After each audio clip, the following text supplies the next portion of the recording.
Mas pinaaga pa ng mga otoridad ang liquor ban sa lungsod ng Davao.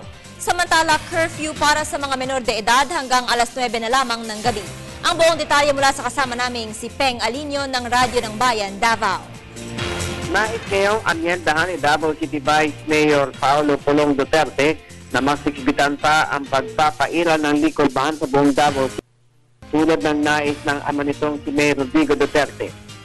Sa ginanap na pulong-pulong ni Pulong sa mga miyembro ng Davao Media bago pasimulan ang sesyon, naniniwala ito na hindi makaka-apekto sa mga negosyante ang papapaaga sa liquor ban, bagkos marami pa niya matutuwa ang mga tao at mga magulang dahil mas mabababa na ang insidente ng kriminalidad tulad ng mga riot ng mga kabataan na nagpapaaway o napapaaway dahil sa kalasingan at mas maiiwasan na rin niya ang disgrasya sa mga kalsada.